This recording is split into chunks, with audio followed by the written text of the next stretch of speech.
За сайн байцгаана уу. Өнөөдөр хавтгаан нийл хүчний системийн тэнцвэрийн нөхцөлийг ашиглаж бодох бодлогын жишээ авах гэж байна. За энд хавтгаан нийл хүчний систем дээр бид нар хоёр аргаар тооцоо хийх боломжтой гэж үздэг.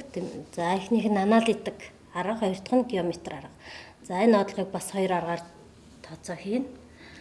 За тэгэхээр энэ бодлого G жинтэй 300 ньютон жинтэй гудамжны гэрлийг энэ хоёр шилбэний тусламжтайгаар энэ хананд бэхэлсэн гэж үзье. За хананд бэхэлсэн AC, BC гэсэн шилбэнүүдэд үүсэх реакцийг тодорхойлсон юм бодлого байна. За тэгэхээр энэ шилбэнүүдийн урт буюу геометр хэмжээс AC, BC хэмжээсүүдийг энэ шилбэний уртуудыг өгсөн. За тэгэхээр энд үүсэж байгаа реакцийг тодорхойлохын тулд бид нар геометр байрлалын хувьд энд үүсэж байгаа үнцгийг эхлээд олъё. За энд үүсэж байгаа үнцгийг геометр A, B, C гэсэн гурвалжинд аваад үүнийг альфа үнцэг гэж тэмдэглэе. За тэгэхээр бидний AC-гийн урт мэдэгдэж байгаа энийг 1.2 метр гэж өгсөн байгаа. Энэ болохоор 1.5 метр гэж өгсөн байна.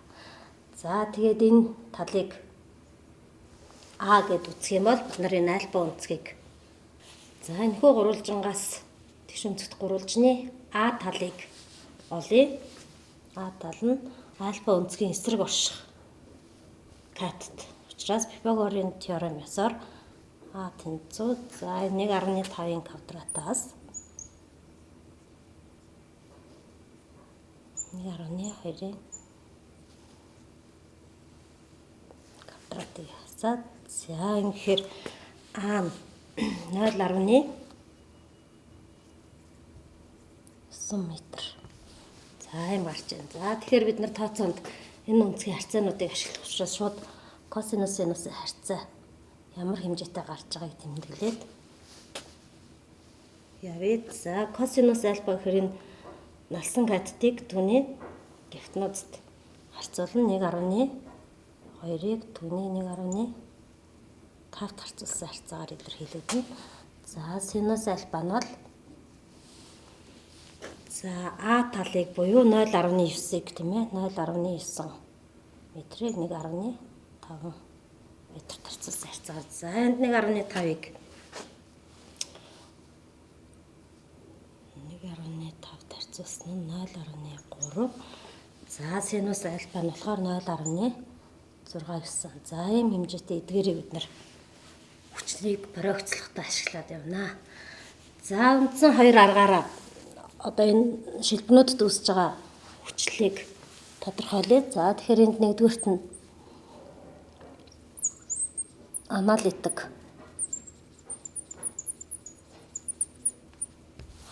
аргаар явъя. За хавтгай нийл хүчний системийн тэнцвэрийн аналитик нөхцөлийг ашиглаад хоёр шилбэний реакцийг тодорхойлох тэгштгэл бичээ. За тэгхийн тулд яах нь бид нар энэхүү бие дээр үйлчилж байгаа хүчнүүдэд үрслээд энд хавтгаад харилцан перпендикуляр хоёр байгуулагч хүчийг харилцан перпендикуляр тэнхлэг сонгож аваад Y түүнд перпендикуляр X тэнхлэг авъя. Тэгэхээр энэхүү тэнхлэгүүд дээр хүчний проекцуудын нийлбэр тэг байх ёстой гэсэн тэгшгэлийг бичээ.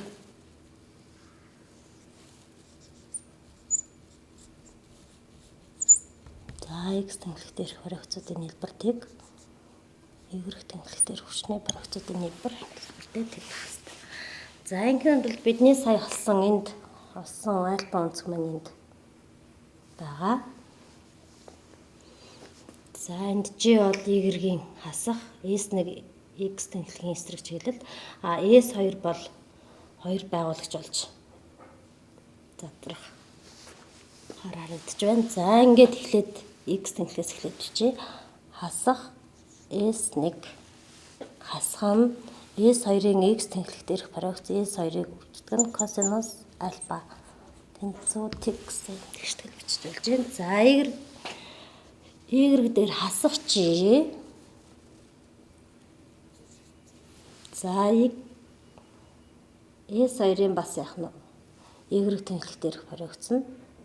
Хасах гэж орж ирнэ. Хасах синус S2 синус альфа тэнцүү тэгс гэдэг. За энийг нэгдүгээр тэгштгэл, энэ бидний хоёрдугаар тэгштгэл гэдэг авах юм бол бидний үл мэдэгдэгч маань энд S1 S2 гэсэн юм хүчнүүд байгаа. За эндээс яах нь шууд хоёрдугаар тэгштгэлээс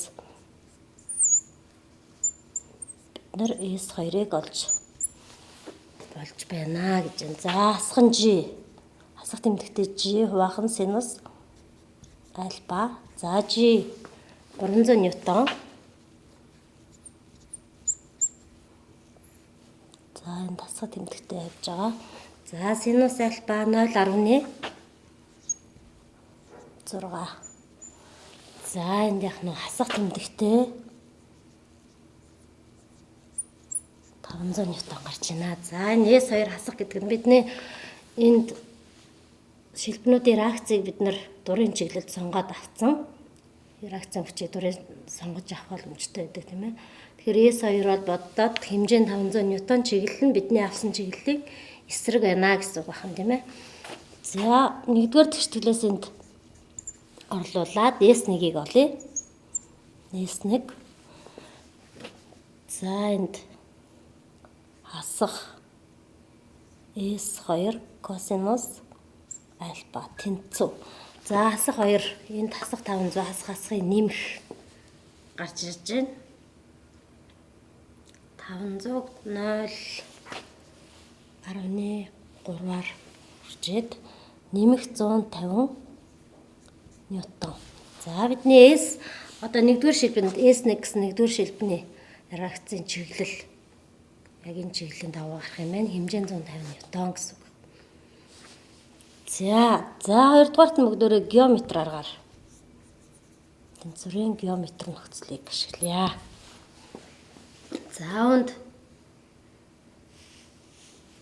За тухайн хавтгай нийл хүчний системд үйлчилж байгаа параллел биш 3 хүчний үйлчлэлд бие тэнцвэртэй байх нөхцөл гэж байгаа. Параллел биш 3 хүчний теорем 9-оор за үйлчилж байгаа 3 хүч G S1 S2 гэсэн энэ 3 хүчний нийлбэр тэгтээ тэнцүү байна гэсэн ийм тэгшгэлийг бичиж болно. За энэ нэгсэндээ бидний авч үзэж байгаа энэ бодлогот энэхүү биеийн G хүндийн хүчний үйлчлэлт байгаа бие энэ шилбэнүүдэд үүсэж байгаа реакцууд энэ гурвын нийлбэр тийг байна гэсэн үг. За тэгэхээр эндээс энэхүү хүчнүүдээр үүсгэгдэх хүчний гурвалжин байна. Битүү одоо гурвалжин үүсэх ёстой. Тэгэхээр энэ тэгштгэл захирагдаад хүчний гурвалжингаа байгуулъя гэвэл бидний өгсөн G хүндийн хүчний чиглэл бол бидэнд энд өгсөн байгаа. За S1 S2 реакцийн чиглэлийг дүрслэх юм бол за нэгсэндээ векторуудын нийлбэр байх ёстой учраас за S1 бол мэдээж чиглэл нь юм байх нь зайлшгүй байна. Тэгэхээр S2 болохоор яг нь үргэлжлээд S1 G энэ нь болохоор чиглэл нь юм байна. За ингээ гарчиж байна. За эхний аргаас ялгаатай нь юу юм бэ? Эхнийх нь аналитик арга дээр бид нар реакцийн чиглэлээ дурын сонгож аваад тооцоод гаргахад тооцооны одоо төгсгөлд энд хэмжээ чиглэлэнд хасах тэмдэгтээ энд нэмэх тэмдэгтэйгээ гараад ирж байгаа бол энэ геометр арга дээр бол одоо хүчний өнцгтийг дүрслэхэд одоо чиглэл нь тодорхой болно гэсэн үг байна. Тэгэхээр нэгсэндээ бид нар S2-ыг ингэж авбал эхний арга дээр дурын авахд энэ хасах гарсан юм чинь яг энэ S2 чиглэлийн эсрэг гэдэг энд. Угаасаа яг чиглэлээ вектор гурвалжин дээрээ дүрслэж харуулах боломжтой гэсэн үг байна.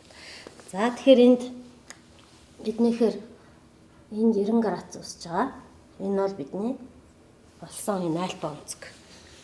За тэгэхээр энд яг нь бас л гурвалжин дээр тэгш өнцөгт гурвалжин байна. Энд синусын теорем аль эсвэл косинус синусын харьцааг ялгаагүй тийм ээ. Шууд бичих боломжтой харагдаж байна. За шууд харьцаа бичээд тэгш өнцөд гурвалжин байгаа учраас за жиг түүний эсрэг орших онцог синус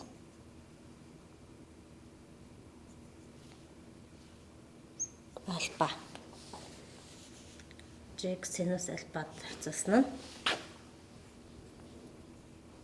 нь S1-ийг синус за нүцэг гамма гэдэг авчир синус гамма. За S2-ыг түүний эсрэг орших онцг нь синус 90 градус гэдэг. За ингээд синусын теоремыг инхүү бичиж болно.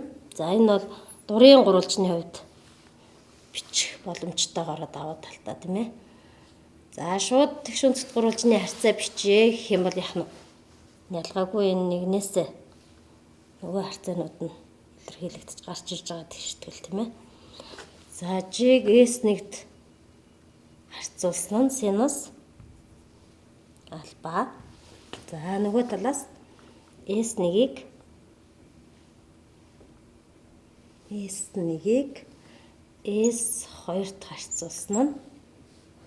S2-т харьцуулсан нь косинус альфа. Тэгш өнцөд гурвалжин гэдгээр нь бичих юм бол ингээд бас бичиж болно. За энэ синусын теоремыг бол дурын гурвалжны хувьд бичих боломжтой гэдгийг хэлсэн тийм ээ. За эндээс харахад шууд S2 бол G синус альфа эндээс S1 гэдэг бол S2-ыг үрждэг нь косинус альфа.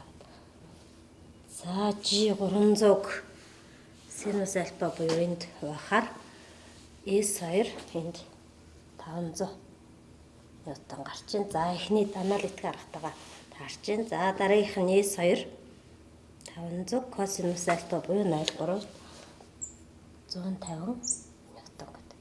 Ингээ гарч байна. За энийг давтаа дахиад хэлэхэд энд чиглэлийг бол бид нэр хүчний гурвалжин байгуулж явахдаа чиглэл гарч ирдэг бол эхний аналитик арга дээр бол тэгштгэл бичээд тооцооны төгсгөлд одоо нэмэх хасах тэмдэгтээ энд хасах гарвал тухайн чиглэлийн бидний авсан чиглэлийн эсрэг байна. Энэ бидний авсан чиглэлийн дагуу байна гэдгийг харчиж болно гэж үзнэ. За ингээд энэ хоёр аргаар энэ шилбэний реакцуудыг тодорхойллоо.